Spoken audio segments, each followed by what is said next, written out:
All right, sports fans, how's everybody out there doing?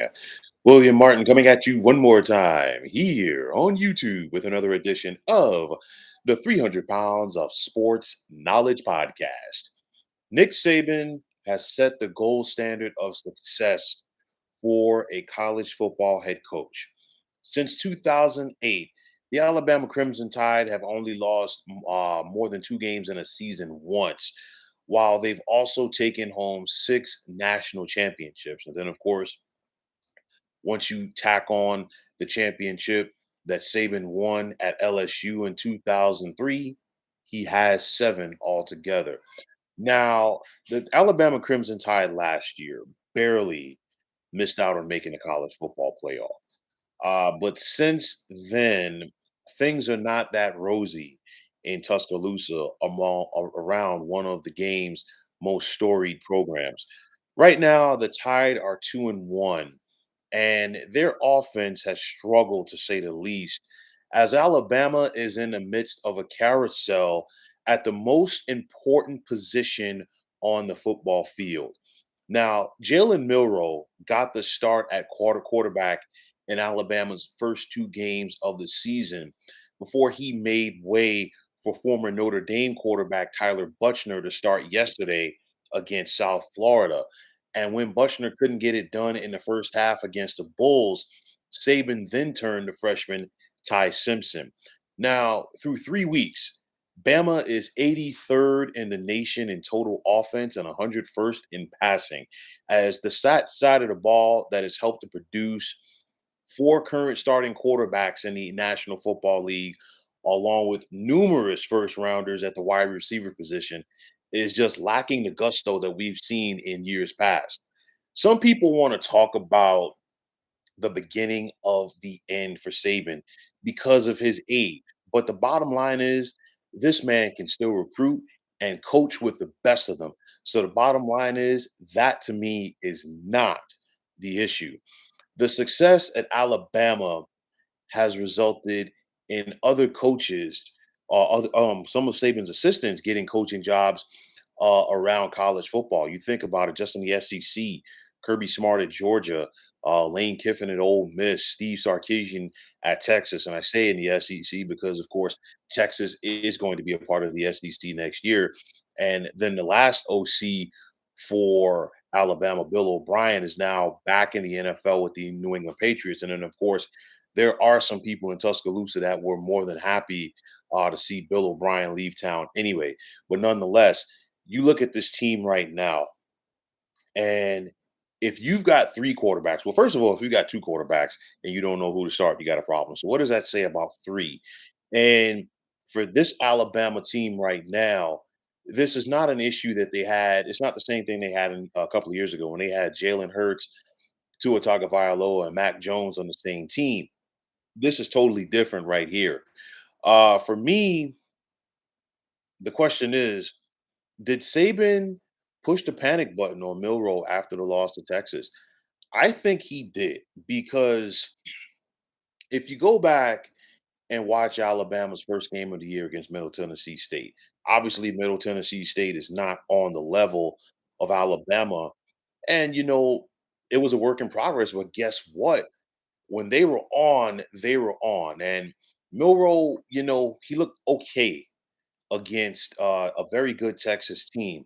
Not going to say he was a Heisman candidate, don't get me wrong, but nonetheless, even though the Alabama lost that game at home to the Longhorns, I still would have expected him to have gotten a start yesterday against South Florida to give him an opportunity to get back on track, have a bounce back game against a team that you were supposed to beat, and then get ready for SEC play. But when Saban decided to make the decision to go with Buchner yesterday, it was a surprise, and his offense struggled mightily. Remember, Alabama only had 3 points at the half, and even though that they won by two scores, they didn't score that final touchdown until the waning seconds of this contest. So that just gives you an idea of how much they struggled on that side of the ball. Uh, Ty Simpson obviously came to the rescue in the second half, completed five of his nine passes. But again, Alabama was really bailed out yesterday by their running game as they had more than 200 yards on the ground. Now, since then, Saban has talked about evaluating the quarterback position as there is an open competition now. And now that we are midway through the month of September and we're still talking about an open competition at quarterback, that right there is definitely an eye opener. Honestly, I'm not surprised at the drop off in talent at that position at Alabama because, Bryce Young cast a big shadow, but it wasn't just a big shadow that Bryce Young cast there. They didn't have that guy waiting in the wings like they have in years past. And, obviously the landscape of college football is changing with the transfer portal. Obviously, things are changing because Saban has lost some of his assistants, but nonetheless, Alabama just didn't have that guy to take over waiting in the wings. And it's not just there, it's at the receiver position as well as at the running back position as well, because we've gotten spoiled from what we've seen at Alabama over the last 15 years because Saban just churns out first rounders at every position. And then on top of that, we just expect to see Alabama go out there each and every Saturday and dominate every single opponent that they face. And obviously, that is not the case, at least for this point of the season. Now, if things do not turn around for this Alabama offense, I'll tell you like this: offensive coordinator Tommy Reese could be one and done in Tuscaloosa. Remember, he came from Notre Dame. He took over when Bill O'Brien went back to the New England Patriots. But nonetheless, if things don't get turned around in a hurry right there, and if Alabama continues to struggle on this side of the ball, regardless of their record, you are definitely going to see a new OC for the Crimson Tide come 2024. Like I said, talent really isn't there right now, but also that speed and that blazing Alabama SEC type speed that we've seen over the last 15 years or so under Saban, it just isn't there right now. So you look at this Alabama team, they got to try to find a way to get back on track offensively because I think their defense is going to carry them right now because Saban continues to coach them up on that side of the ball. But nonetheless, you've got to take on a very good Ole Miss team who's coming to town this Saturday afternoon. So it's going to be gut check time for Alabama to see what they're going to do on offense. SEC play is about to begin. Like I said, Ole Miss on Saturday at Mississippi State the following Saturday, and then in a College Station to take on Texas A&M before they host Arkansas and then Tennessee and LSU.